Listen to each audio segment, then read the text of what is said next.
You're now listening to Sound Talent Media. Check out more shows at soundtalentmedia.com. Shopify grows your business no matter how far or big you grow. Shopify is the global commerce platform that helps you sell at every stage of your business. Whether you're selling your fans' next favorite shirt or an exclusive piece of podcast merch, Shopify helps you sell everywhere. Shopify powers 10% of all e-commerce in the US. Allbirds, Rothy's, Brooklinen, and millions of other entrepreneurs of every size across 175 countries. Plus, Shopify's award-winning help is there to support your success every step of the way. Because businesses that grow, grow with Shopify. Sign up for a $1 per month trial period at shopify.com/income, all lowercase. Go to shopify.com/income now to grow your business, no matter what stage you're in. Hello, everyone. Welcome back to another episode of the podcast. Thank you so much for tuning in this week. This week, I have a very special guest, somebody I talk to probably more than just about anybody who I'm not blood related to. My friend, my business partner, Mr. Scott Marquart of Stringjoy. As I'm sure most of you are well aware, I've been a partner in Stringjoy for almost a decade now, about as long as this podcast has been going. Scott and I met on episode 20 of this very podcast, and that really just kicked off a whole slew of things, a lot of which we talk about on this episode. I wanted to bring him back on, though, to just talk guitars. We've talked business, we've talked strings, we've talked a lot of different things, but him and I had never really just sat down and discussed guitars on the microphone before. We both love Les Pauls, we both love Gibsons, and we get really heavy into gushing about our favorite Gibsons on this episode, amongst a whole bunch of other things. And the Patreon, I tell you, the Patreon episode for this one gets pretty deep. We get very well out of my depth anyway, philosophically, about a whole variety of topics, including what about uploading your consciousness? What does that mean? What does that have for ramifications for humanity and for you personally? And we get into this just really weird esoteric territory, and I think you're really going to like it if you are a patron of this podcast. For just $5 a month, you can get access to those episodes as well as the ad-free feed for this show. So if that sounds like something you'd be into, please do go check it out. I think you will be pleasantly surprised by the level of nerdery that we can get into. But yes, this is a really great episode. We talk about it fairly in depth, but we are giving away a Les Paul custom right now. If you go to stringjoy.com, you can go see how to enter to win. There's some no-cost ways to enter. There's some easy ways to enter. Just go check out the giveaway we're doing for the final month of the summer of Stringjoy. It is over on stringjoy.com. And without further ado, let's get geeky. Let's go.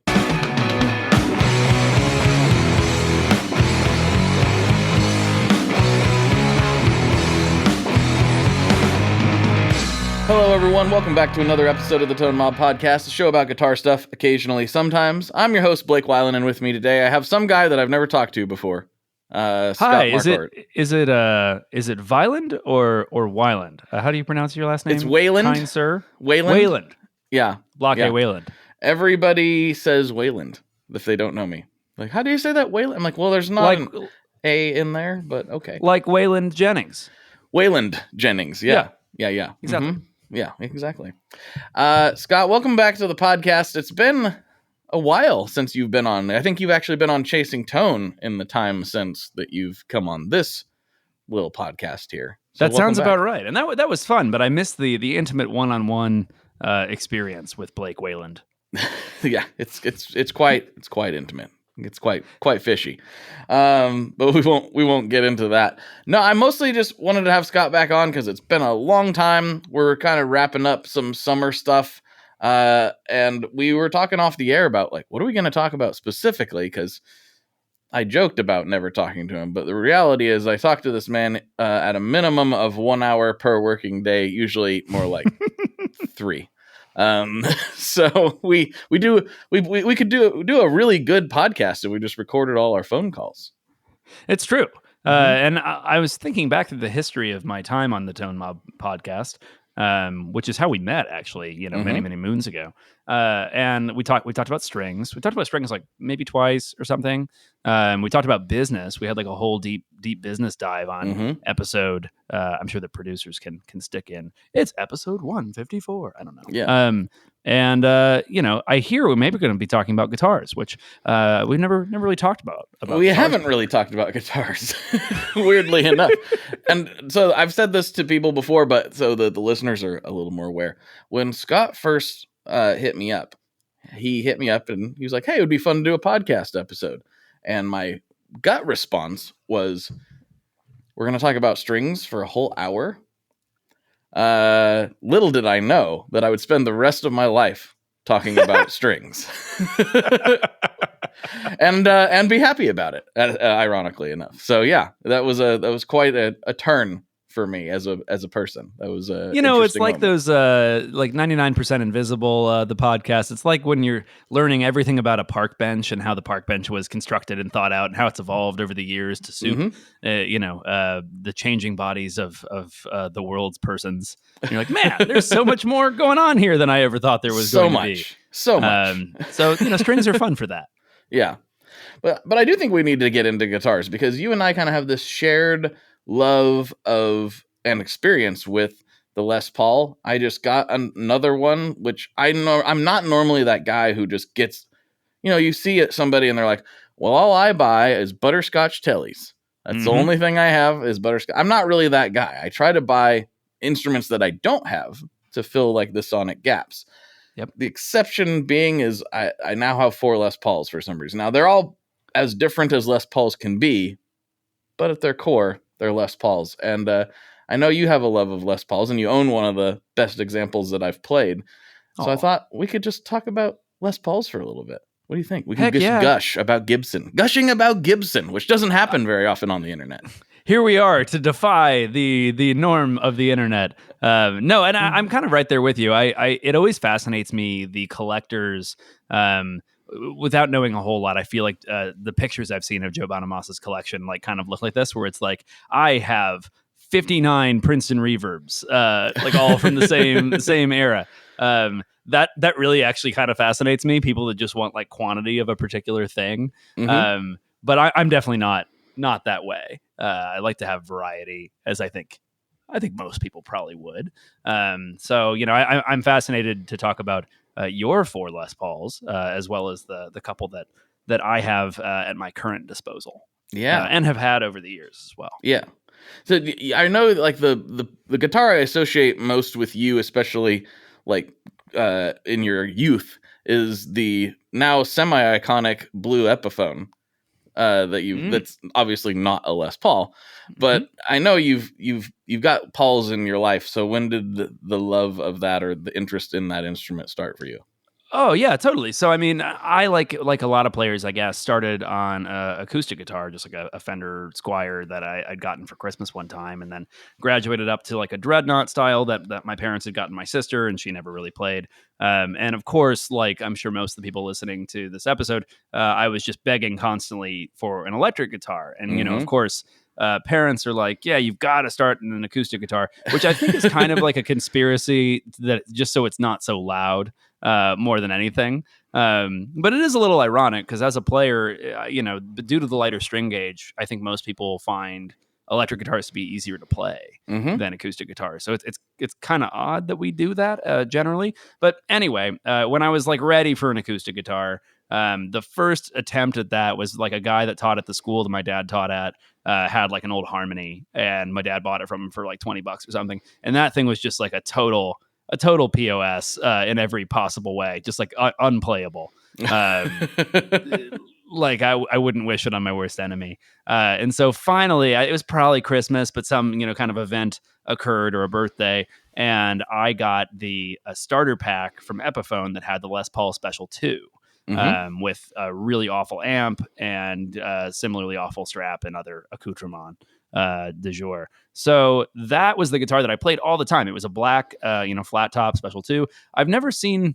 I presume there was a Les Paul Special 1 that existed at some point. Probably. That's unclear to me. It was always the special 2 to me. But that was honestly a fine guitar. I played that for a long time. I put like stickers all over it and everything, and got real used to it. And so my first like real guitar, like the guitar where you're like, I'm going to polish this thing all the time and like take great pride in it. I slept with it. Was an Epiphone Les Paul that was hanging at at Reno's Music, the store that I was taking lessons at. And we ended up getting it for $300. And, it was the Hereditary Sunburst. I was a Jimmy Page guy when I was young. So I was like, oh my gosh, that's almost what Jimmy Page was playing. It's an affordable version of what Jimmy Page was playing. And I played that guitar forever. And I could talk more about that.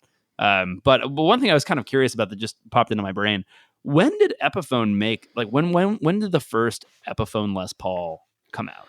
That's a good question. I don't know, because as we're aware, and most people that listen to this podcast is aware, the Epiphone used to be a Gibson competitor. And then for a long time, they were manufactured right alongside Gibsons, different body styles like the Coronet and everything, but they were still like a kind of the similar caliber of instrument that people think of with Gibson.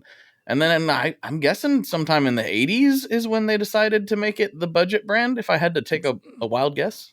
Yeah, so I just looked it up, and it looks like 1989 was the first year of the Epiphone Les Paul. And I admittedly am a little curious about the history of when Gibson bought Epiphone up until then, because I like most kids probably that are under a certain age, grew up thinking of Epiphone as the Squire of Gibson. They have all the Gibson models. They're just apparently worse for reasons I don't know. And I'm not saying they actually are, but when I was a kid, that was like the way that one interpreted that, right? Yeah. So I'm curious what it would have been like before that, when like the only way to get anything with that shape at all was to get a rather expensive Gibson. Yeah, and it's kind of weird to think of. Like, I know they probably, if I had to take a wild guess, strategically acquired Epiphone to maybe. They bought Epiphone in 1957. Yeah, way early. And I'm just realizing, I mean, if I'd done prep here, I would know all this, but I don't know much about the history of Epiphone in Gibson's hands from 57 up until the late 80s when they started just, making the Gibsons. Yeah, I don't either. I have a bass that you can see over my shoulder there. That's a like 70s MIJ Epiphone that I absolutely love.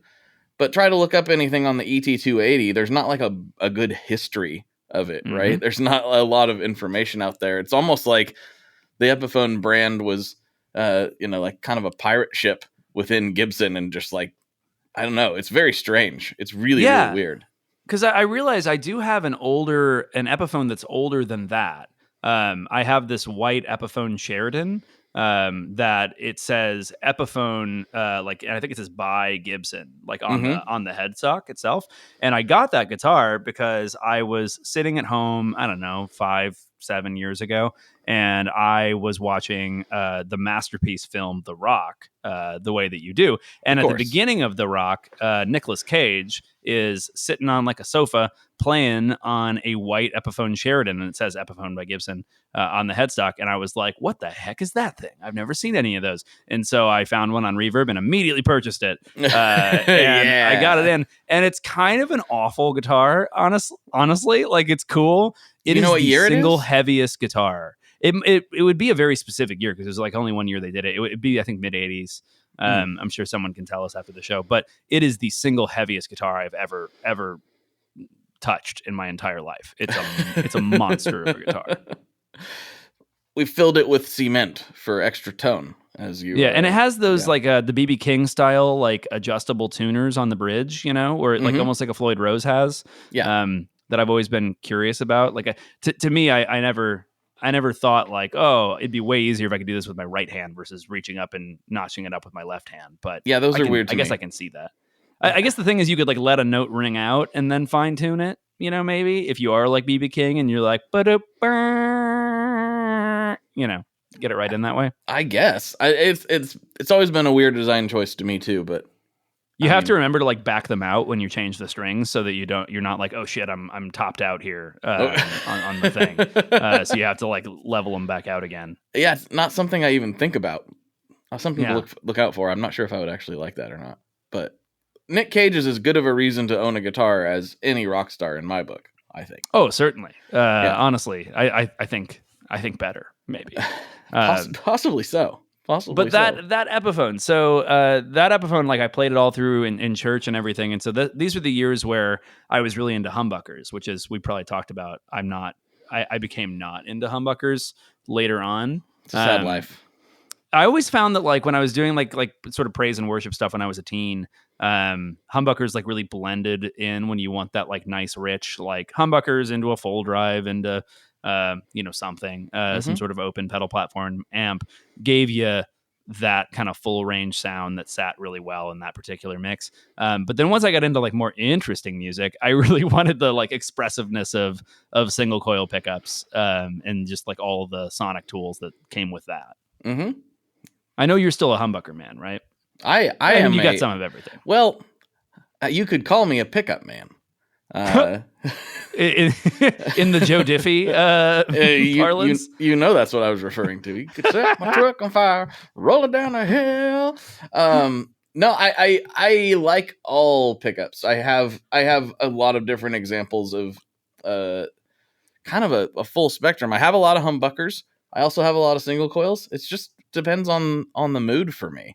I mean, I will say my best sounding guitar is probably it sounds weird, but my original Les Paul Special that had the humbuckers in it. And now it's got Gun Street Treble Bleed and the Billy Gibbons Whisker Buckers in it. And it sounds, every time I plug it in, I can't believe how good this guitar sounds. Chris Benson came over and was like just messing around with some various guitars. He's like, "What's that old red one?" I'm like, "Oh, this is my first electric guitar. Here, try it." And he's like, "This guitar is insane. This guitar sounds so good." So it is probably my, like, if I had to just hand somebody a guitar and plug it into an amp and their goal was like to get the best sound with no mix, it'd probably be that guitar. It just sounds really good. So that was your first Les Paul, I take it. It was my first electric guitar, actually. Okay, yeah. So we both started on that train, didn't we? Mm-hmm. And there's something to be said for the scale length that you start on. I find. I think so. Like I moved to playing 25.5s most of the time, and those obviously feel real natural to me. But whenever I do pick up a 24 3/4, which is really like 24 9/16, it just feels more. It just feels, man. There's something about it that feels much more natural.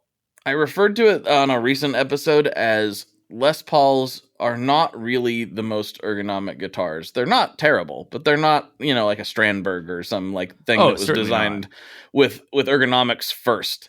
But to me, I've played them for so long that they feel ergonomic. It feels comfortable. It feels like an old worn in pair of jeans. It's just like, yep, I know where everything is. I don't have to think about it. I can find everything without even looking at it. I know exactly what to do with it. I know where the back of it is when I'm like swinging around or, being an idiot. Like I playing punk rock for so long. I was jumping all over the place. And, also despite internet, it's not really internet. It is true, but I've banged this headstock on a lot of different things, and it's still holding together. I know that Gibson's. You better spin around 3 times. I know.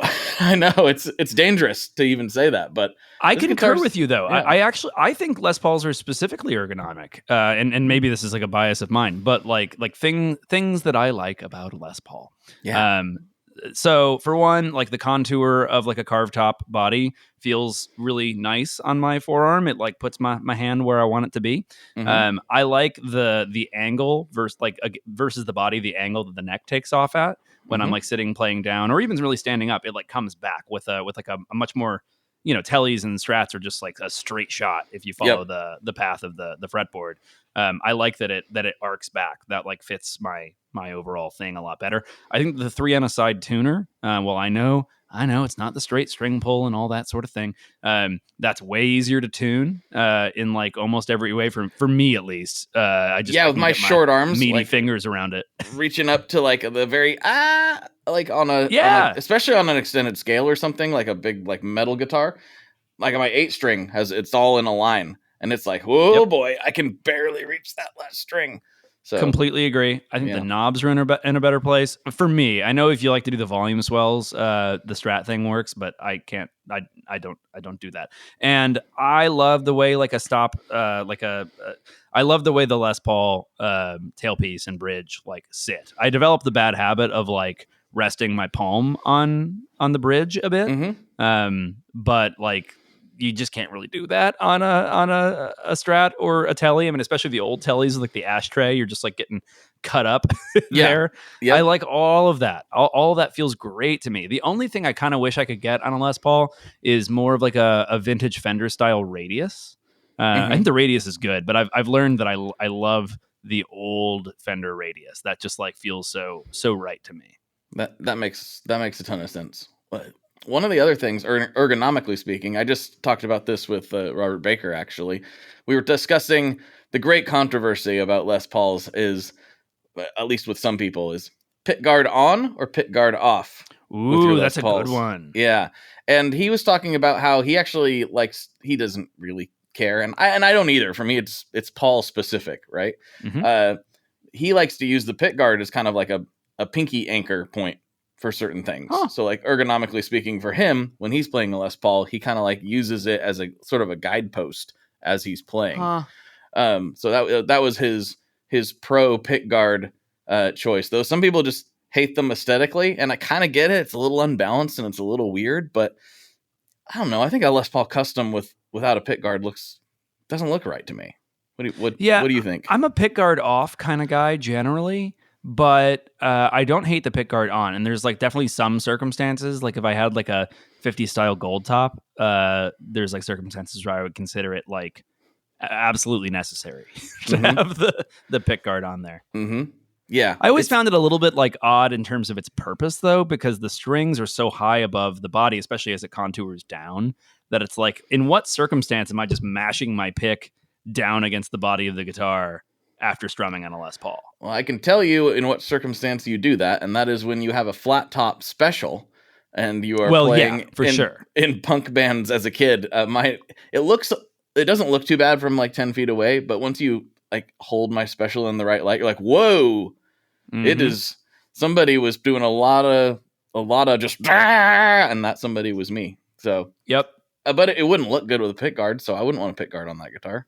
It look weird. So let's move through history. What was the subsequent Les Paul that you got after that Les Paul? So that is a big one, actually, which a big unexpected one. That is Grandpa's Les Paul Jr.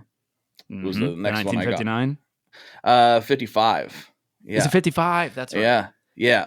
55 Les Paul Jr. So he was watching Antiques Roadshow with my grandma, and he played guitar a little bit, but I mostly knew him as a piano player. And somebody brought out a Les Paul Jr. and opened it up, and they're like, oh yeah, this thing's worth like $8,000 or $10,000. And he's like, what? I have one of those. And Grandma was like, you do? And he's like, yeah. And so he just like went and got it out and showed her. And there were some things wrong with it. He hadn't taken it out of the case in many years. And so I was playing at that point. Now, I didn't know half of what I know now, but I knew a little bit more about electric guitar than he did. And he was like, what do you think about this thing? I was like, well, I don't know that much about them, but I certainly know where to go get them fixed. So I took it to Portland Fretworks, and they got it all dialed in. You know, did the classic thing. Those early 50s ones, the bridge posts are a little too close to the pickup route. And so there's not much meat in between. So they tend to pull forward over time. Yep. So they had to pre-pull those, get them straightened out, and they got it all dialed in. And I brought it back to him. I was like, here you go. I got it all fixed up for you. Now you can play it. And he's like, now you can have it.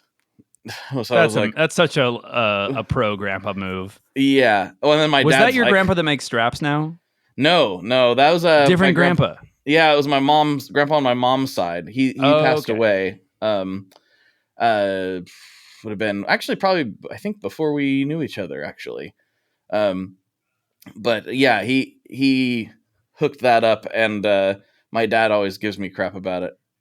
Like he's like, I was passed over. I should have gotten the Les Paul Jr. And I said, Dad, you can come over and play it anytime. Anytime you want. I was curious because I met your grandfather a couple months back, and I got a photo with your grandparents, and I was you did? like, yeah. It's right here. I was scrolling through my photos, and I spent like an hour with them, and I had not realized at all that he's wearing a shirt that says "Lawn and Order Special Mowing Unit." Yes, and yes. I was like, how was I staring at that the whole time and never put it together? And I love that. So please tell your grandfather, not the one that gave you the Les Paul, but the one that makes awesome straps, that he has good taste in t-shirts. Yeah, he got a new John Deere like large riding lawnmower. He used to have an old tractor because he's got like 5-ish acres of pasture, and as any professional grandpa, he does a lot of mowing. But he got a new John Deere this year, and so he's really been into it. Like he'll just be out there just mowing whether it needs it or not. Yep. So, the t-shirt fits. But yeah, that's great. I know that feeling. I see it in the eyes of the neighborhood kids that mow my lawn. When I'm peering out the window, I can tell that they're having a great time. They're having a good old time. Like, go for it, kiddo. Make sure you get that edge straight. Whoa. That's $1. That's yeah. I digress, but I know that you had that Les Paul for a while before I ever met you. Okay. Yeah. It was. I was fairly. I think I was only like 23 or so when he gave that to me. So that was a big next Les Paul. Getting a vintage Junior was quite a step up. I mean, not that mine was a great guitar, but that was not expected. I was fully expecting to just like to play it when he was over there, and I had no idea he was going to just be like, yeah, you keep it. So have you modified the the wraparound? It's got a wraparound bridge, I presume, right? It does, yeah. Yeah. Have you like gone with a newer variant of those, or you still have the original one? I did, and you'll like this. I was talking to Tom from MXPX back when he came on the podcast, and we were getting into it, and he was like, oh yeah, Brian Baker's from Bad Religion told me I got to get the Mojo axe for my Junior. And when Tom had came on, he had just recently got, I think it's a 56 or 57 Junior that he has since put miles of playware on. If you ever see him playing that thing, it looks incredible. But the Mojo axe bridge is the one I ended up putting on there. I still have the original one, of course, because it's easy to just slide on and off. But sure, that's an easy part to like be like, okay, I'll upgrade it. But of course, like I still have the thing. Yeah. Because I know that the Glazer guys that have like Music City Bridge, they make like a compensated wraparound as well. I don't have a single guitar with a wraparound actually. So I haven't played with any of them, but I know that there's some people that have improved upon this. It's a noticeable, like if you do anything up above the 12th fret, you're like, that seems not like the note it should be. It's kind of actually odd to me that they made so many guitars like that, because it's not a subtle flaw. I don't think. I think it's pretty noticeable. If all you do is cowboy chords, you'd never care. But you do. Well, it's one of those instruments that was like made to be a cheap student model, and then became collectible later, right? That is true.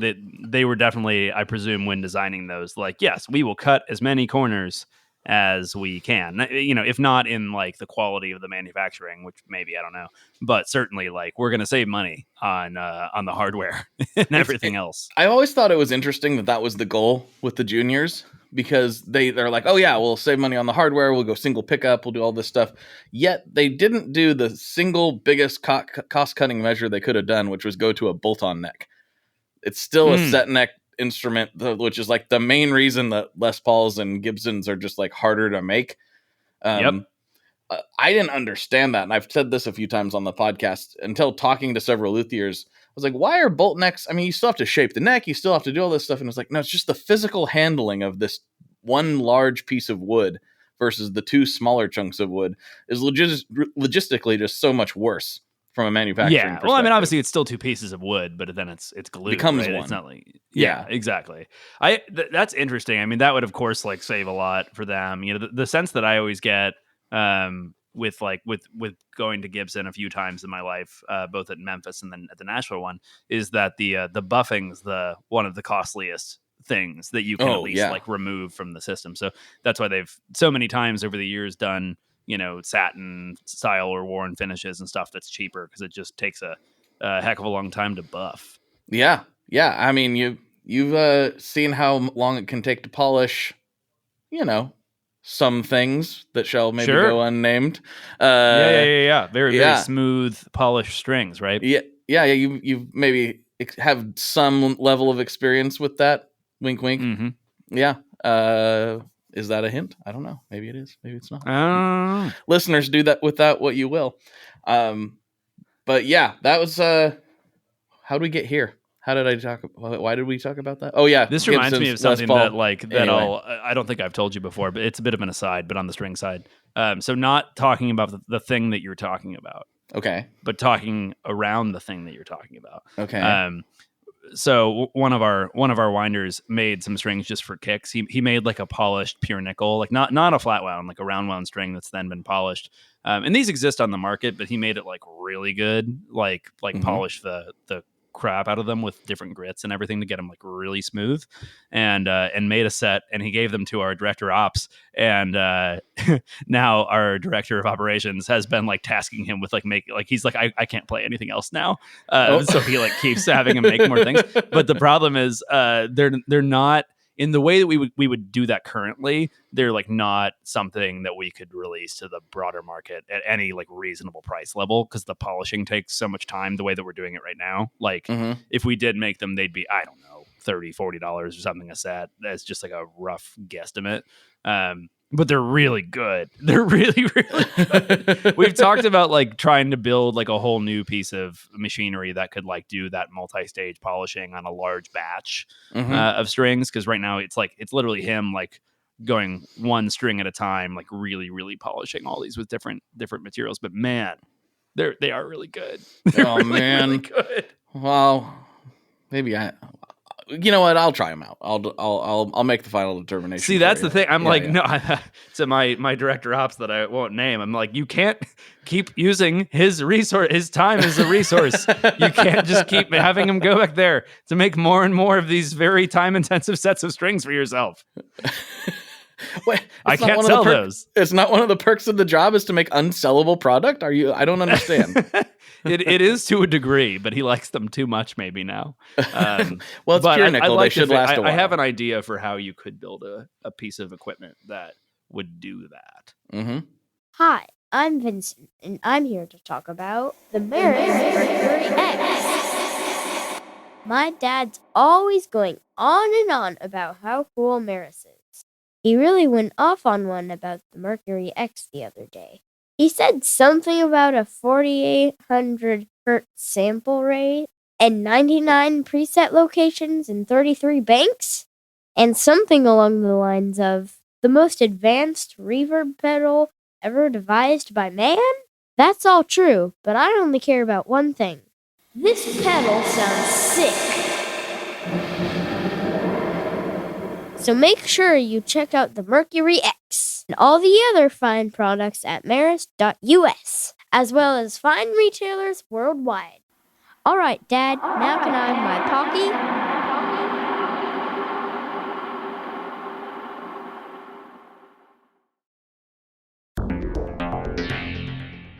How exactly do artists get their music on Spotify, Apple Music, Deezer, Tidal, all these services? How in the world do you get your music there? Well, in the past, you had to use something called a record label. But these days, you can use DistroKid. DistroKid is the absolute easiest way to get your music up on streaming services. And it's the most affordable way to do so. Not only do plans start at $22.99 for the entire year, that's less than $2 a month, DistroKid also does not take a cut of your streaming revenue, unlike some other services out there. Even better if you sign up by going to tonemob.com/distrokid. That's tonemob.com/distrokid. One more time, that's tonemob.com/distrokid. You'll get 30% off. That's right, 30% off their already extremely reasonable prices. So go to tonemob.com/distrokid and get your music out there. We are brought to you today by Sweetwater, specifically the Gear Exchange. You may have heard about this. This is a place where you can go to buy and sell your used gear. Maybe you got a pedal over there that's just kind of collecting dust. Maybe there's something you've been eyeing from the Sweetwater catalog. Well, right now is a great time to turn that unused gear into something you're actually going to use. Even better, if you sell on the Gear Exchange, you can keep 100% of the sale as long as you choose a Sweetwater gift card as your payout method. That is not too shabby because, let's be honest, most of this buying and selling we do is just to fund new gear purchases, and that is a great way to reach a wide variety of customers and keep 100% in your pocket, or rather on your pedal board. So go check out the Sweetwater Gear Exchange and turn that unused gear into something that's actually going to help you write that next huge riff. So do they feel kind of almost like a flat then? They feel like a flat. Yeah. Like they're almost totally smooth. Whoa. Mm-hmm. Seems like they look like a satin kind of glassy thing. Sounds like they're really come good. Back to they're Nashville. Really good. So I'd love to do that at some point. And a lot of people don't know. And here's me accidentally segueing to Go strings. for it. But our Broadways, which are our like pure nickel round core vintage style string, those were initially conceived as wanting to be a replication of these vintage Fender strings that themselves were fairly polished. And I've actually heard it two different ways. I've heard that they were polishing them like with, some sort of abrasive. And I've also heard from other places that they might have just been doing what would be more consistently called like a pressure wound or something like that, where they're like basically like crushing the outer wrap wire as it's being applied to flatten it out. I don't know, and to be honest, like it's such a soft wire that it's kind of hard to tell how they got there on the string itself. If I got a really, really good microscope, it's not impossible, but anyway, whichever way they did it, they're really cool, and that's what I wanted to make the Broadways initially be, were a polished pure nickel. But same problem as above, the way that we were doing it with the polishing, it was like going to be a $30-$40 set of strings. So we went about achieving something of that smoothness in a different way. But yeah, when they cooked this up in the back, they were like, look, you'll never believe what we came up with. I'm like, oh no, I'm familiar with what you did. This is what I wanted it to be in the first place. But what'd you find out? They're like, yeah, it takes so much time. Like, yeah, it does. Mm-hmm. But they'd be really fun to do in the future. Yeah, maybe we do. I don't know. Maybe we do a limited batch here and there to see. I don't know. They do take so much time. They take a lot of time. I forgot we actually did talk about this briefly. Yep. And yeah, I'm remembering now how many stages there are to this. It's a lot. There are, and it's something where, like, I honestly think I'm just like pondering aloud here, but I honestly think something like that done really well would be, unless you were doing Wes Montgomery stuff or like Grant Green stuff where you wanted that like notably dead flat wound string. I think that they would be a more practical solution for players that do want flat wound strings for electric guitar, not for bass necessarily.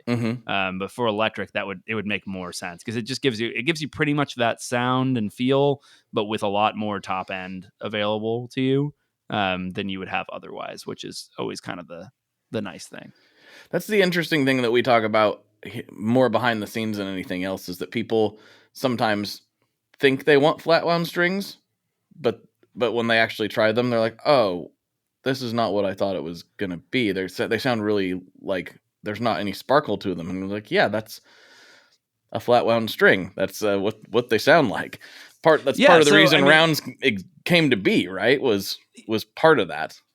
Yeah, totally. So we definitely have people that are like, hey, I want to use flat wounds. Do you make flat wounds in something for like drop E on like an 8-string? And we're like, huh?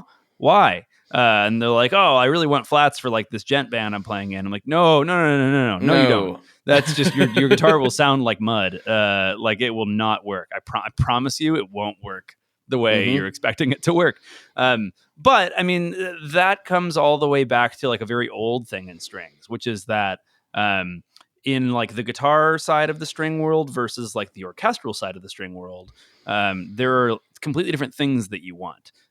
So a noted thing about orchestral strings for bowed instruments is that you specifically don't want the string to sustain. So to a guitar player, you might play a string and hear it sustain for a long time and be like, oh, that's a good string. But for a violinist or a cellist or anything like that, that would be like really, really problematic. That is exactly like what you don't want. Really cheap, bad violin strings do that. And the reason for that is like if you're playing a bowed instrument, you want to know that that note is only resonating when you are bowing the instrument itself. You're doing muting of strings that you just finished bowing and stuff, but it just adds a lot more work to try to stop every string from resonating after you're done bowing it. So you do want more of a dead string. And so that's why you see things that are employed in the orchestral world that are not employed in like the guitar general world, such as like things like stranded cores, where you have a bunch of small wires that are twisted together to make a core, which will definitely do exactly that. And notably, to our point here, flat wound strings, that's where they came from. They came from the orchestral world. So they do kind of lack in sustain, not kind of, they lack in sustain by like quite a bit. On a bass guitar, not necessarily, and some of that's because there's, I think, been more kind of development on the bass side of things, but than there has in the guitar. I'm getting way too deep in the weeds here, but yeah, flat wound strings for guitar have a very specific application, and most people that play them probably aren't getting them for that application. And granted, it's guitar. Like anything that, makes things sound cool, is cool. Your tone might all come from a wireless system that wasn't intended to impart any tone at all, but it super did, and that's why you're Angus Young or whatever. So happy accidents totally happen, but generally that's not what they're intended for. And I also think I see a lot of stuff, about so-and-so guitar was designed for flat wound strings at a certain point. And in some cases that can be true, but for the most part, like round wound strings have existed, for the kind of the whole bit of it. Like I have an old Fender catalog from the early 50s. I think it's 51. That talks about how all Fender strings or, all Fender instruments come with MAPE strings made with Anaconda bronze, which is like a mine in the US that was popular back then. But round wound strings, is what they were using at that time. So, anyway, I'm getting way too deep in the weeds. I said the Fender word here while we're supposed to be talking about Les Pauls. Oh, it's okay. It's okay. I did like 3 different unforgivable sins here. Should we jump back into Les Paul land? I do want to jump back because I want to talk about your Les Paul that you graciously let me borrow for a week when I was here one time, and I made a bunch of weird music. I forgot you had it for a week, and you gave it back. That's the best thing I can ask. I didn't want to. I wanted to take it on the plane with me. That thing is incredible. Tell me about that thing. I feel like that was like a big purchase for some reason. I don't remember, like, was it a birthday or was it just like, I don't remember what the story with that guitar is. Well, I'll tell you. So after like that Epiphone that I had in high school, I started playing in like hardcore bands and stuff. And that was the thing in the 2000s. And that Les Paul suffered the fate of, maybe too aggressive of playing. And it fell off my strap while I was like getting it on stage. And it broke. It got this hairline crack up by the fretboard. I still have it. But it was rendered, mostly unplayable. I could have gotten it fixed, right? But I didn't have any money at the time. So I just kind of shelved it. I started playing a Dot and, that was fine. But I continued kind of on my Les Paul-less path for many, many years. And then it was only, 4 or 5 years ago now that I finally got that one. And the occasion was that I had enough money to buy a Les Paul. I think that was the only occasion. Is, oh my gosh, I can finally afford a Gibson Les Paul. This is true. I'm remembering this now. It was in the years that it was just, I think, right around the time that I had quit the day job. It was like right after the super toiling years of us working together, where we were both doing like 4 different jobs just to try to. Stringjoy was reinvesting every penny. Now it's mostly every penny, but we were literally investing every single penny right back into the company and supporting ourselves. I was reinvesting into myself via funding my life with credit card debt while Yeah. the company didn't make any money. Exactly. It was a lean few years, to say the least. We won't get into the gory details, but it was intense there for a while. And I remember this now when you're like, hey, I'm not starving anymore. Yep. I had bought a house and I was like, all right, I'm going to get this one. So I was looking online and I still had the thing where I still don't love humbuckers, or I just don't use them that much. So I was looking for something more interesting, and I started out looking for like a P90 Les Paul. And I kind of still want one of those, to be honest. I always wanted one of the like Les Paul, I guess it's the special. Earlier I said special too, and then I realized that there is a Les Paul special. I wanted one of the TV yellow, like flat top ones. Those seem pretty cool. And I was looking at some of I think they were called custom classics or something that had P90s in them. I still kind of want one of those. But I found this one, and it was like a special edition they made for probably Guitar Center, I presume, in 2018. And what was cool about it was, it had like a tobacco sunburst, and it's not super polished. It's a little satiny.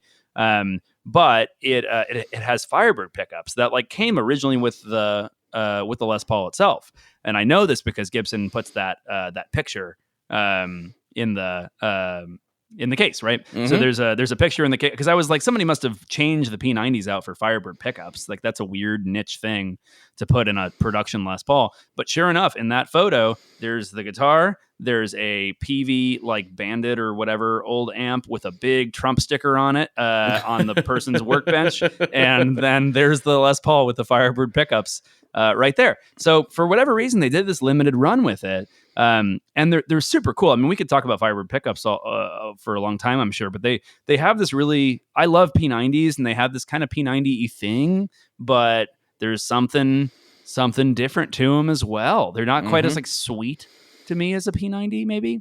I mean, that's a nothing word, I guess. That's just a tone word that doesn't mean anything. Are you telling me that two guitarists are using nothing words to describe their sound? Is that what you're trying to say? Weird. Yeah. Never heard of that. There's a warm presence. There's a warm presence to the sparkly top end. Yeah. There's one of the Dario string sets says like warm, bright tone, and I'm like, what does that mean? What does that mean? I think of like warm and bright as like two kind of sides of the tonal spectrum. But heck, these strings got the warm and they got the bright. They're good for metal and for blues. Whichever one you want them to be. Yep. It's warm and bright. The guy that makes the packaging doesn't play guitar, so But anyway, no, the Firebird pickups are an interesting phenomenon in the guitar world, because I think a lot of people see them and they think, oh, mini humbuckers, right? Yeah. And I get it. They look very similar. They don't sound like mini humbuckers. They're way brighter, but not as like mid-range kind of bitey as a P90. That's what's interesting to me. Yeah, you're right. They're a very sparkly pickup, almost like maybe a Filtertron kind of style. I would almost put them in the same category. That's probably accurate, which is odd because I don't really love Filtertrons, but I like these. But you're probably right. I probably couldn't pick them out if I was wearing a blindfold. Oh, you probably could. I think there's a little more low end to the Firebird pickup. But again, talking to Robert Baker, he's had a vintage Firebird. He let me play there in his studio, and I was like, this could almost be a Telecaster for how spanky it is. Like, really. That bridge Firebird pickup tone is great. I like a bright pickup because I find that for me, like the neck tone is usually unusable if it's not a pretty bright pickup. I don't do the woman tone thing. So I could actually use this quite a bit. And I love, like with P90s or with Firebird pickups, I love the both pickups on mildly quacky sound in the middle. That's kind of my favorite. Yeah. It really it's a good thing. And then to get a lot of that sound in a more familiar Les Paul package is just something. But I also just think that guitar plays really nice, regardless of how it sounds. Yeah, it appears to be whatever a good one means. It appears to be that. And I just bought it online, man, so I don't know. I guess you didn't even pick it out, really. Like, you picked it out online, but it's not like you were at the store going, must find with your divining rods, like must find the best Paul in the store. Right. And I'll be honest. yeah. I mean, I know that it's true because other people, I'm sure, I trust the masses at some level, but like I have not had the experience of just picking up a million Gibsons that I'm like, ooh, this is garbage. I believe that I guess that occurs, but that's not been my experience personally. I've liked most of them I have played. Outside of that 80s Epiphone that's really, really heavy, but that's no one's fault. That's like still around anyway. That's Nicolas Cage's fault. What is your experience been with this? I will say I've played some stinkers, but it's not Gibson specific. It's more like I love vintage guitars. Obviously, I just got another one because I like them. But I don't at all believe that all vintage guitars are better. I think that's nonsense. There are some people like, well, back in the good old days, they used to make them way better. I think the best guitars ever made are being made right now. Like, people have the accumulated knowledge that everybody has about how to make a good instrument. There are amazing instruments being made right this very second. But I do like the vibe of vintage guitars, partially because of some of their flaws sometimes. That said, I've played a lot of them that I'm like, this, whatever mojo is, this one doesn't have it. This one is a boat anchor. I like old things too, True. I honestly, this is kind of a fascinating thing to me. I've been thinking about recently because guitarists, like probably anyone listening to this, to us, you're like, of course, old things are better, right? This is very normal in our world. And maybe other worlds like cars or something have this kind of similar phenomenon, but it's not universally a thing. Like I've gotten into watches a little bit over the past few years, and I have an older watch like from the mid '80s that I really, really loved. That was like not easy to find, and it's great. But like my family or my in-laws, they're like, oh, that's like an old watch. And I'm like, yeah. It's like a 1985. Like I really sought out this particular, they're like, but does it still work? And I'm like, yeah, what are you talking about? I didn't take this isn't like a discount way of getting it versus a new thing. Right. This is the thing. This is the thing I want. But to I think to people that don't play guitar or collect things, I guess in general, it's like tantamount to me being like, I got this 1980s refrigerator. And they're like, why would you do that? I hope you got a good deal on it. I mean, similarly, my grandpa who had the Junior was he played music, but he wasn't like a gear enthusiast, Mm-hmm. He thought things were cool, but he didn't spend his time, drooling in forums the way that we did. And to the point where he talked, I'm so glad he did this. He talked to one of my dad's friends who was really into vintage guitars at the time and was like, hey, I got this old Junior. The finish is all cracked. I think it needs resprayed, like all this stuff. And he was like, no, don't do that. Don't do that. No. Leave it alone. I hear that everyone's using those EMG pickups these days. So I went ahead and had them routed out for a set of those. Mm-hmm. Yep. Yeah, and it didn't have one in the neck position. So yeah, we went ahead and added one there. So yeah. And, I heard the word locking into tremolo, so I decided a Floyd Rose it was, Floyd. This is like every used guitar at Sam Ash ever. Was like people that had this line of thinking, but it wasn't like a nice guitar in the first place. Right. Yeah. It was some no name, like literally no name with nothing on the headstock. And they're like, I know what to do with this. Oh yeah. We're going to shred. Soup it up. Well, speaking of locking, we were having a discussion about locking. I was going to say the same thing. So that guitar, I'll lead into it because I know you wanted to touch on it. That Les Paul that I had was the first instrument I have that had locking tuners. That was like my kind of personal instrument. At least I'd used them before, and I think they're great, but maybe misunderstood. I'm curious how you feel about the lock-in tuners. I really like them. I think they're a really clever innovation that I'm surprised took as long as they did to like come up with. Mm-hmm. But I think people get very confused about them. And I say this because I got into a debate with somebody the other day. Yes. The locking tuner, just saying that, I understand why one might imagine that it somehow is more stable, tuning wise. It locks. The tuner locks. When a tuner locks. I press this button and that tuner is locked in, baby. Yeah, so why wouldn't it be more stable from a tuning perspective? I get why it's because that confusing. isn't what it does. It doesn't do that. It locks the string to the tuner. That's all that it does. It just locks the string in the tuner. It makes it easier to change strings, but the string itself is just simply fixed to the tuner. The tuner does not lock into position. Right. That's and the where reason people this get confused. matters is because the reason that your guitar changes tune. Now, on a really bad guitar, it is conceivable, right, that your like tuner might, I don't know, that could release some tension there. I've seen tuners with slop in them. Yes, of course. But typically that is not what you're experiencing. Like in the most common way, when you pick up your guitar and you're like, my whole guitar is out of tune, that is not because all of your tuners like sort of malfunctioned and gave up the ghost there. Yeah, they didn't slip.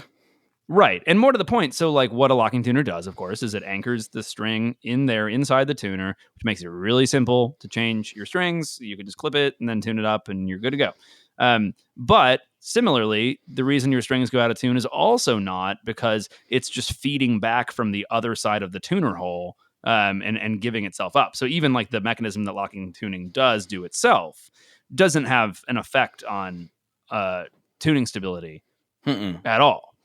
No, it just doesn't, right? So like there's nothing about locking tuners that increase your tuning stability, which is why most people purchase them. And like you said, I get it. It sounds like that is the thing it does. They're great, like for what they do. That's just not the thing that they do.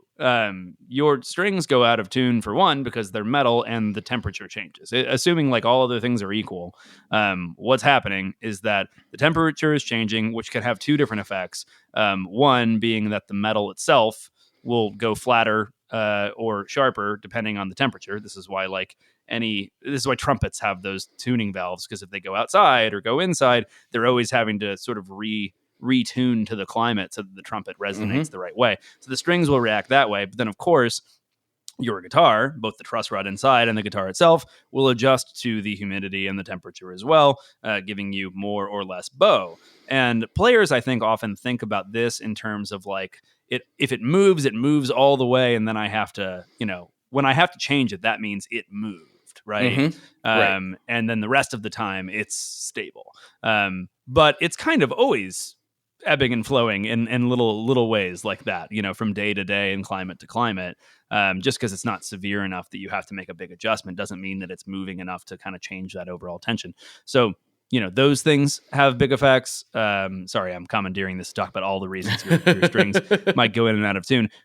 Another really common, if not like the most common thing that happens, is that your string is binding either at the bridge or more commonly at the nut itself. One of the guys here at the shop was telling me, they're like, hey, I have this one guitar. I use the same strings and everything. This one just won't stay in tune on these two particular strings. And I told him, go take a pencil and rub some graphite in those two slots. And it did it. Because if you think about it, you have like a string over here and then a string over here. And this is where your tuning peg is. As I'm increasing the tension over here, if that string is not able to effortlessly move through that nut to reach equilibrium, you're going to have more tension on this side and then less tension on the side where you're actually playing the string. And over time, as the string does slowly kind of slip into equilibrium, you are going to have an issue because you're going to go in or out of tune, right?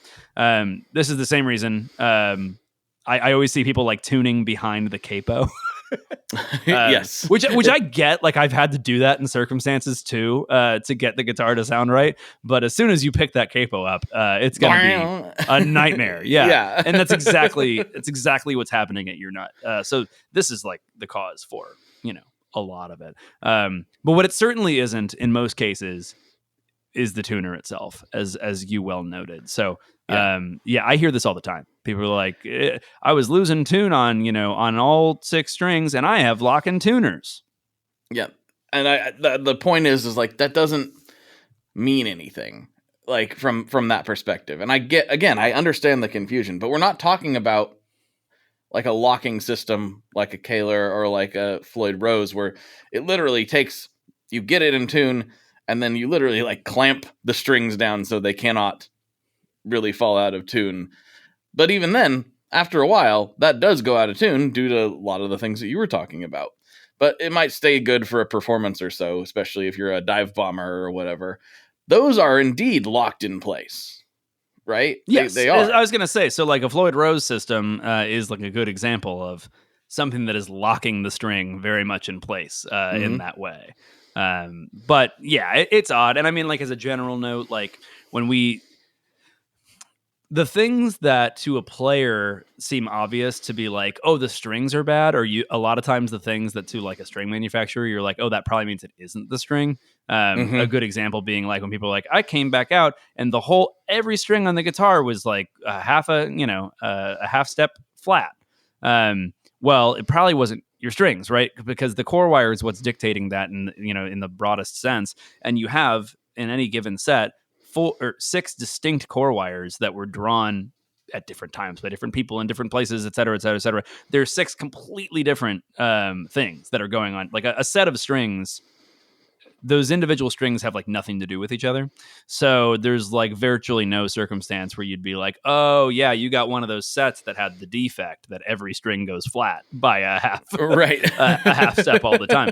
In almost every case, as you're just looking to troubleshoot it, you'd be like, well, if they all responded similarly, then something probably happened on the guitar itself, or the environment itself. Or whatever. Oh yeah, and that's what I mean. Like because the environment affected the guitar. And then, it happened. So anyway, that's a whole long diatribe. Yeah. I mean, and it's not to say that occasionally things don't go wrong with the string itself, but and I say this as kind of speaking to my former self too. It's counterintuitive sometimes.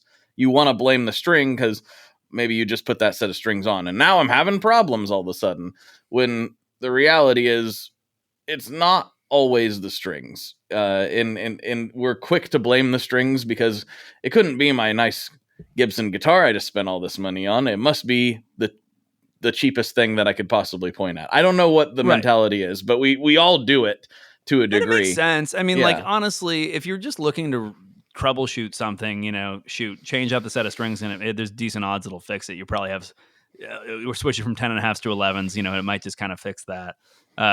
But yeah, I mean, it happens. A common thing I'll always hear is people will be like, your strings buzz. I'm like, no strings buzz. The sound of buzzing that you're hearing is a string hitting something. That is what the buzz is. The string is hitting a fret or something, or you have loose saddle or it would be, I guess conceivably I could like make a string that was like had no tension on the wrap wire, and maybe even that wouldn't be very loud. Like it's not the string buzzing. It's hitting something, so these circumstances can kind of occur. But I digress. I, in fact, wanted to continue the journey of Les Pauls. Oh, please do. But I have to grab a prop. So can we pause here real quick? And yeah, you're going to be a little while, or are you?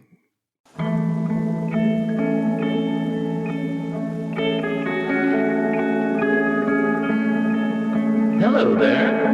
I'd like to introduce you to your new best friend, the Chase Bliss Audio Lossy. Lossy is a collaboration between Chase Bliss and Goodhertz. And it's meant to give you some control over those weird digital artifacts that come with very compressed audio. You're hearing it right now. All the changes that are taking place are strictly coming from my playing dynamics. I'm just interacting with the pedal and letting it do its thing. In some true stereo goodness. If you'd like some more details about Lossy, I'd invite you to head over to chaseblissaudio.com. I think you're going to like what you find. Hey everyone, it's Chris Pandolfi inviting you to check out the new season of my podcast, Inside the Musician's Brain, with new episodes airing now. Hearing it in that room, these guys playing this thing and trying to figure out how to play this song was mind-blowing. It's so inspiring to know there's so much more to it than you ever thought. And it just opened another door. But when people find faith because they need to, in terms of just filling a void to feel better without actually being better, that's when it becomes a crutch, much like, drugs and alcohol do. Man, I don't have all the time in the world here. If I want to be a professional bluegrass musician, I felt like I had to take a very strategic approach, just trying to get rid of the barriers and figure out what those barriers were. The feelings still come and I have to reckon with that, but I think I have better ways of moving forward and not being stuck, which I think was the killer for me. Catch all that and so much more on the new season of Inside the Musician's Brain.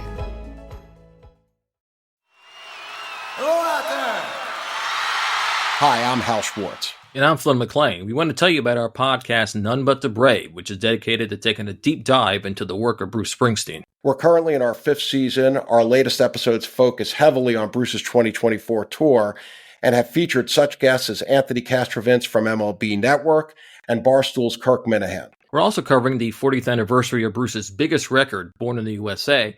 And as part of that, coming up this week, Uprock's cultural critic Stephen Hyden returns to the show for a fascinating hour-long conversation about his new book, There Was Nothing You Could Do, Bruce Springsteen's Born in the USA and the End of the Heartland. To listen, you can go to our website, mbtbpodcast.com, or subscribe on your preferred podcasting platform. We hope to see you further on up the road. Thank you so much. We'll be seeing you. Through the magic of television, we're back. That's right. But I wanted to show you this particular Les Paul that is not mine forever, but that I do have in my current possession, which is a beautiful Gibson Les Paul Custom. I believe it's a 2007. I had never played a Les Paul Custom, and we'll talk about customs in general, but I wanted to talk about the reason I have this. I'm going to put it down. Why do you have that guitar? Why do you have it? Well, dear Blake, it's because I'm giving this guitar away. Yay! That's right. Yeah, we started doing That's something right, fun last folks. year. We're giving this one away. We're giving this away.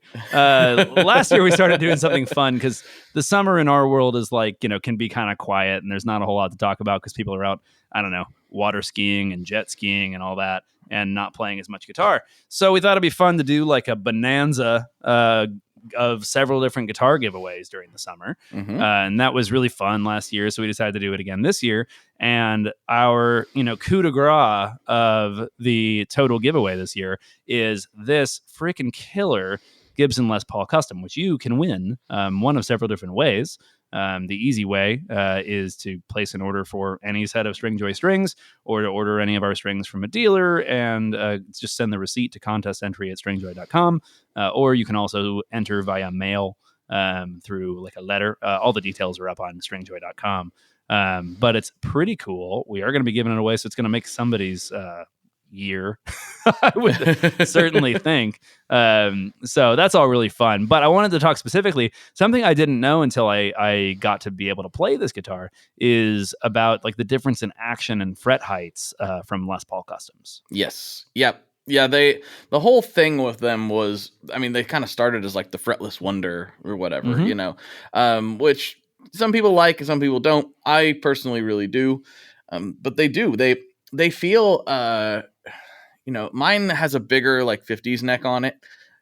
But even still, it feels almost like a more modern guitar, almost like a shredder. But it still has the Gibson ergonomics, I guess you would call it. So it's kind of an interesting combination. And it's interesting that they were thinking about it back in the 50s when they first developed those. I think we associate the feel of a customs fretboard and everything with maybe more like an Ibanez or something. Yeah. Not exactly, obviously, but it's more in line with that than it is like a vintage Fender. Certainly ahead of its time, right? Mm-hmm.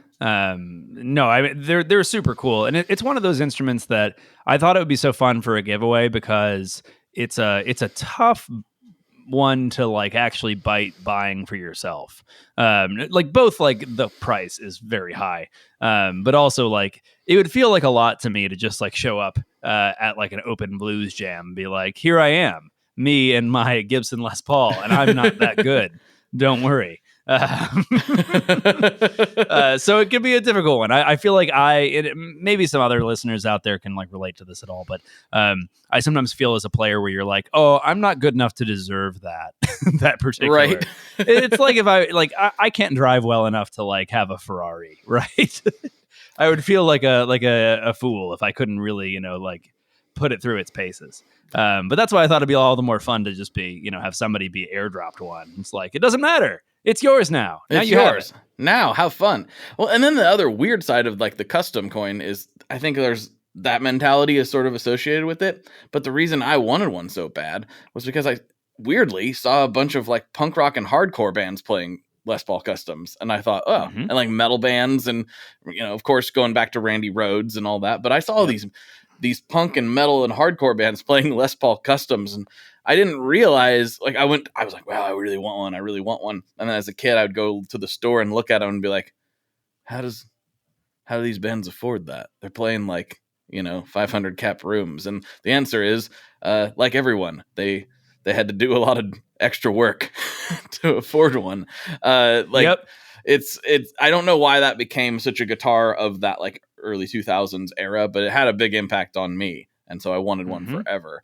And I think it's really cool that we're giving away a Black Beauty. That's like one of the cream of the crop guitars of the guitar world in general. So I get really excited when we do giveaways, actually, not just because of like, oh, there's a lot of attention, a lot of stuff around it. It's like, I'm genuinely excited because we're going to make somebody's year potentially. Yeah, that's the really fun thing. I still remember, like, all the winners have been fun, but I remember the gentleman who won. We gave away a Les Paul Standard last year, and he was very sweet about it. Of course, he was just like, nothing good's ever happened to me in my whole life, and now you're giving me this incredible guitar. And I don't know. It was very heartwarming. Yeah.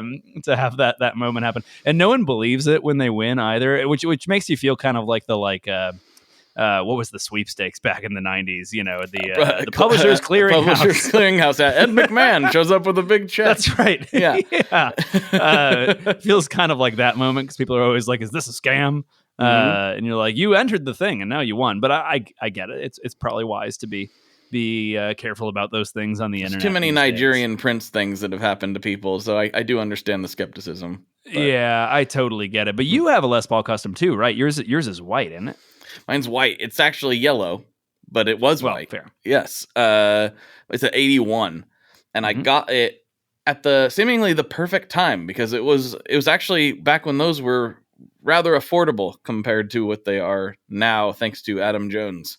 Yep. Adam Jones came out with his, I think, 79 Silver Burst custom shop reissue. And those were about $8,000 or so, I think, when they dropped. And that made all of the customs from 79 to about 83 just go through the roof. The last time I saw very similar, it was like an 80 and 82, I believe, I saw at Thunder Road. In Portland, and they were both in the ballpark of like $7,000 for the white ones, and the Silver Burst ones are like 12 or more. So they've went. It's become a guitar that if I really wanted it now would be completely unobtainium. I'm like, I'm not going to do that. So I'm really happy I kind of swooped in while it was like under $2,000. And was it was under $2,000. Oh, yeah, you caught it in time. Did you see that they came out with an Adam Jones signature Silver Burst Standard? No, it's out there. Yeah. I saw an Epiphone one that they did, but did they do a Gibson Standard? They had a Gibson Standard that just has like the single front binding and everything, but it's very much got the Silver Burst, and it's very odd to me. Like it's kind of like if you're like if they took like the signature, Corvette yellow and they put it on like a Chevy Cobalt. And you're like, I've got a yellow Chevy. And you're like, oh, really? Like, yeah, check it out. Obviously it's not quite that extreme or anything, but it looks odd. You're like, there's never a Silver Burst Standard that doesn't make sense. Like it's not painted on the back, Was there a Silver Burst Standard in the 90s? I almost feel like there might have been. Maybe I'm making that up. I know there's always been customs. I think that 79-ish era is, if I remember correctly, when the Silverburst Customs started. And so that's always been a thing off and on throughout the years. I thought there was a Silverburst standard in the 90s, but I might be making that up. Just to... Oh, and I take one thing that I said back. It is painted back. It is like all black, but it just has the single binding. Okay. The Adam Jones standard. And it just, I don't know. It just looks wrong to me. But whatever, it works for him. And this is kind of this is a random note, but a broader note I thought of while we were talking earlier. Mm-hmm. It strikes me in a lot of ways that the direction of Gibson, certainly over the last little while, has been to like really focus on Gibson as a luxury item. It seems like it, yeah. Like again, I mentioned I'm like kind of into the watch world, not as much as some, but like, Rolex is like kind of similar to me, where it's like it's this thing and it's a big gaudy name, and a lot of people are like a Rolex or whatever. But like every like doctor that turns 50 or whatever is like gonna get like a Rolex Submariner. Like when you have that moment and you're like, I've got the money. What am I doing? Have I done for myself lately? That becomes the thing that like every person in America, or I guess anywhere, will get. And I feel like it's kind of similar for guitarists, where it's like a lot of people like kind of hate on Gibsons or whatever, and they can be really expensive, and that's why. But seemingly every guitarist that comes into money is like, I'm going to get a Gibson Les Paul now. I mean, it's weird to me because like my special, I mean, I had that same thought. There's a photo of me. I've put it on Instagram a couple times, but like, there's a photo of me opening the case for my special, and I was like 16. And I think it's probably the purest moment of joy ever caught on camera. Like, I'm like smiling like you would not believe. And part of that was I was planning on getting some sort of import guitar. I knew I was getting an electric guitar, and my dad went and picked one out, and I had no idea what it was, and I was assuming it was going to be some sort of import, and I would have been super happy with that too. But they got a really, really good deal on this special. Granted, it was Gibson's budget line at the time with Guitar Center, but the fact that it said Gibson on the headstock when I opened the case, that's the thing, man. It was like, oh, what? No way! Like that Les no Paul way. that I got was the first Gibson guitar that I'd had, and it's funny. I mean, I've been playing guitar my whole life. I'd had multiple Les Pauls, quote unquote, right?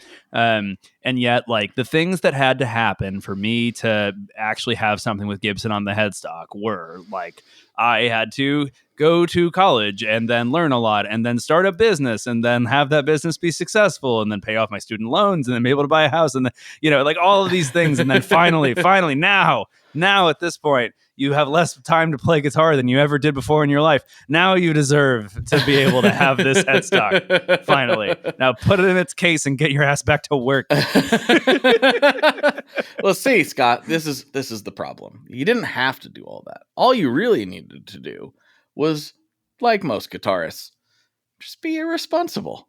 I mean, just, that's fair. That's all you really had to do. And granted, I mean, even at this time, I had a Les Paul's worth of guitars and gear. I just would, rather have like several options than just like it all be bound up in one thing, I guess. True. But it still makes it all the more special. And I mean, I can't like from a business perspective deride that move. Like something that continues to fascinate me.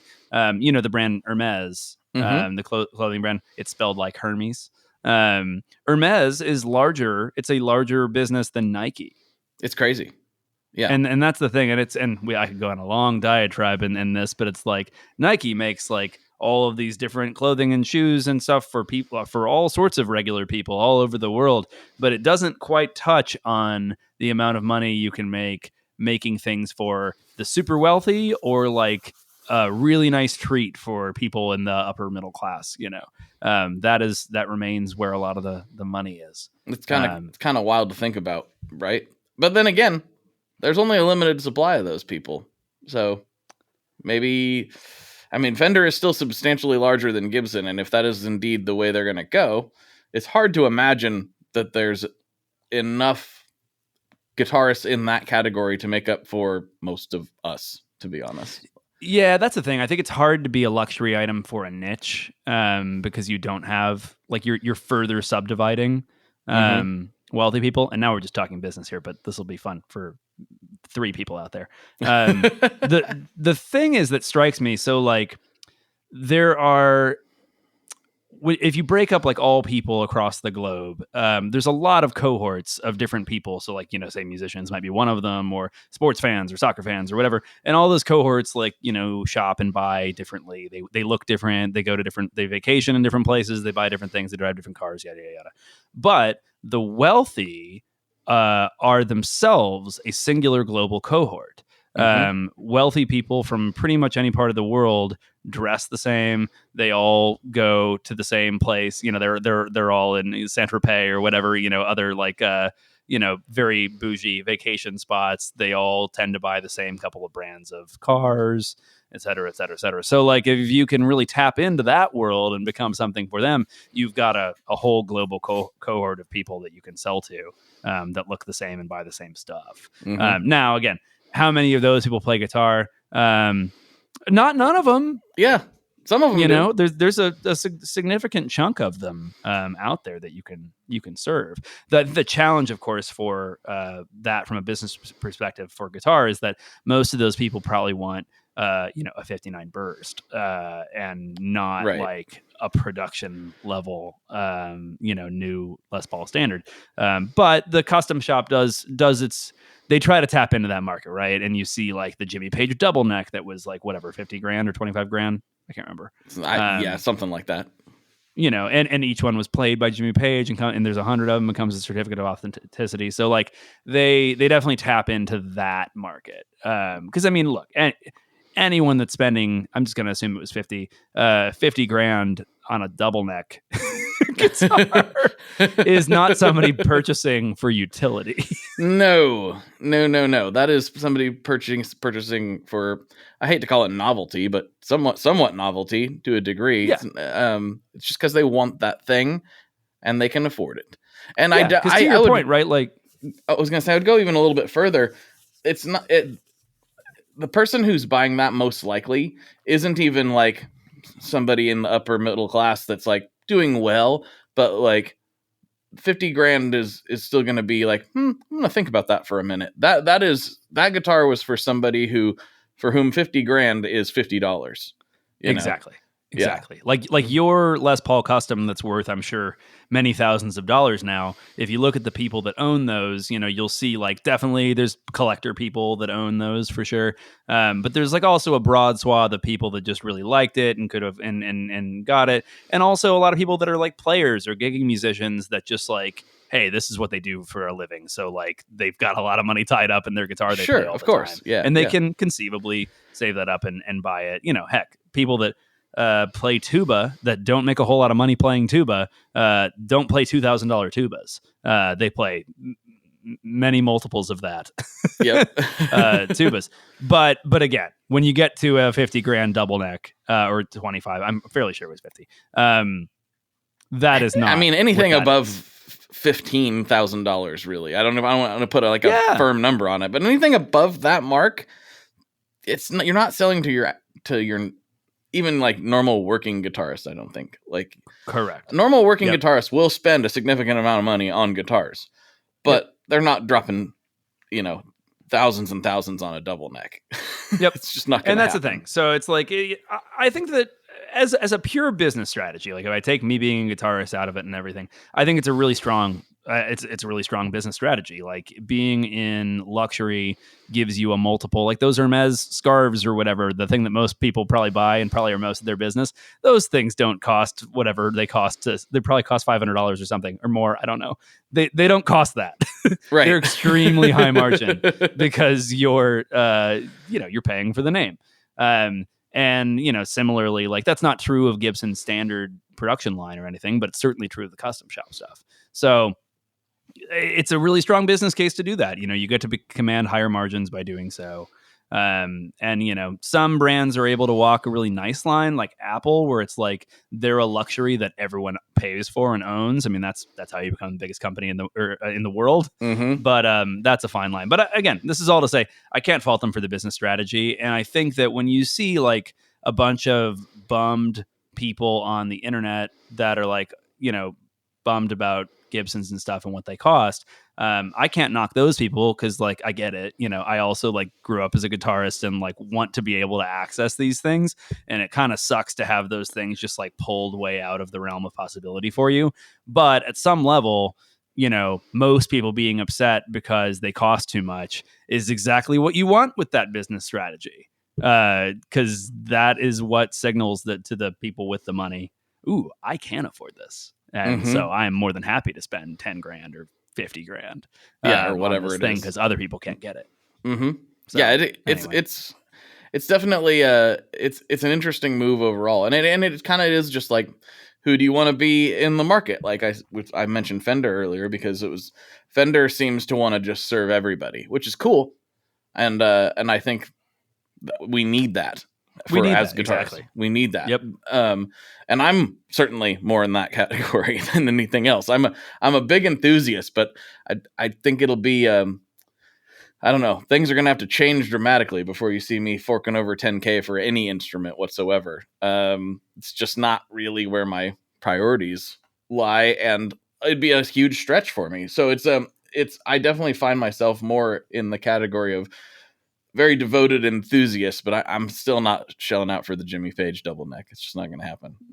No, it wouldn't be the thing. If I had a lot there, I could see a world where I would want to buy some things. But even then, like I usually like the odder things, and like I couldn't conceive of a world, even if I had a ton of money, where I would want like a 59 burst.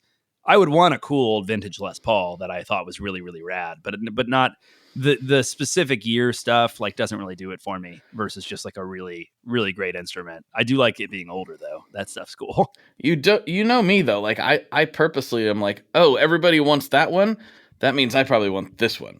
Like I just like I'm just a stupid contrarian. Like all of a sudden, everybody like hating on the John Mayer Silver Sky made me go like, maybe I do actually want a Silver Sky, just because some people don't like it. Well, so like one thing that I was looking at that I've got a lot of like saved in my reverb cart. I was like pulling them out is the Gibson ES330s. I think those are super cool, and this is like a funny.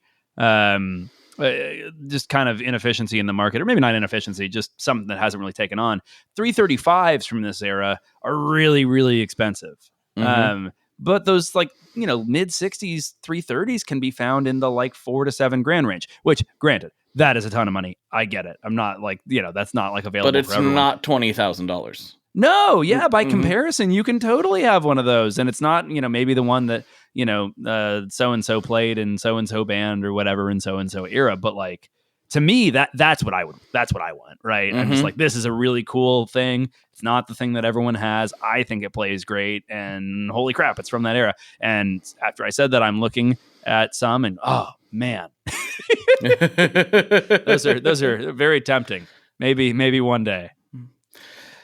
Well, man, we've been at it for over the standard hour mark. We still got to do a little Patreon action. Cool. Do you have anything you want to leave the people with before we take off out of here? Man, it's tough. Be happy out there. Love one another. All that like stuff. That. Yeah. Super important. Probably don't hear that enough. But in the time between, when you're feeling happy and when you've sufficiently loved the people that matter in your life, we make really, really great strings here at Stringjoy. And honestly, I think it's the cheapest thing you can do to make your guitar bring you even more joy. Is to play great strings on it.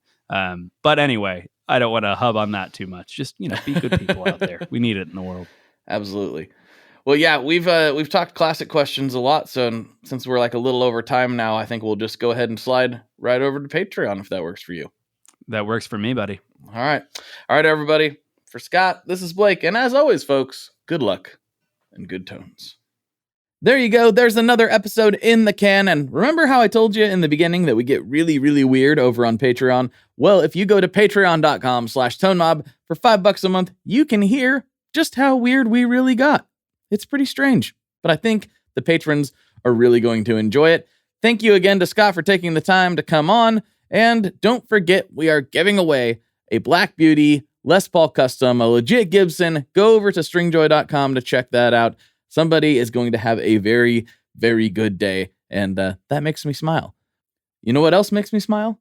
You do, for listening to this podcast. And if you'd like to make me smile even more, please share this episode with somebody that you think might enjoy it. Just click that little copy link button, send it to your friend, say, hey, this is a great episode. I think you're really going to love this one. Or whichever episode has really stuck with you, please share that with somebody. It really, really does go a very long way. All right, folks, thank you very much. I'll talk to you on the internet very, very soon.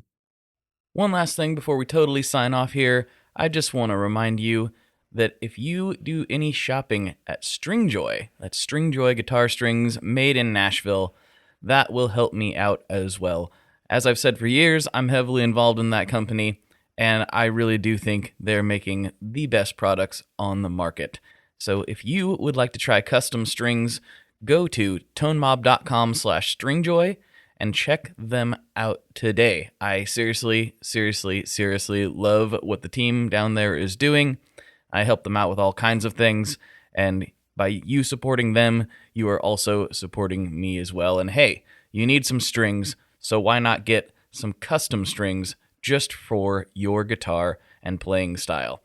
Again, the link for that is tonemob.com/stringjoy, and that will take you right to their website, and you can do all your shopping through there, and that will help everyone involved out. So thank you very much. Talk to you next time. We are brought to you by the wonderful folks at Gun Street Wiring Shop. Yes, Gun Street Wiring Shop. I've talked about them before. I used to say based out of Bend, Oregon, but guess what? Sean moved to my neck of the woods. Sean's in Portland.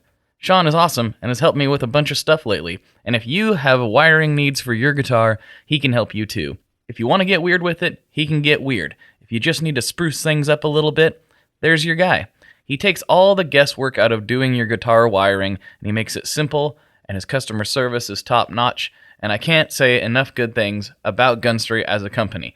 I really respect Sean and what he's all about, and the product is top-notch. I've got 3 different guitars that now have Gun Street harnesses in them, and I could not be happier. So go to gunstreetwiringshop.com and check them out.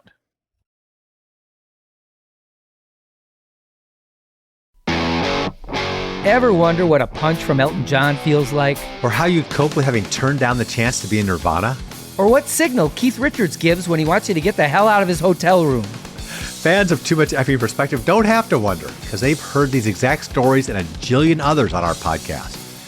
I'm Alex Hoffman, former tour manager for Radiohead. And I'm musician and comedy writer Alan Keller.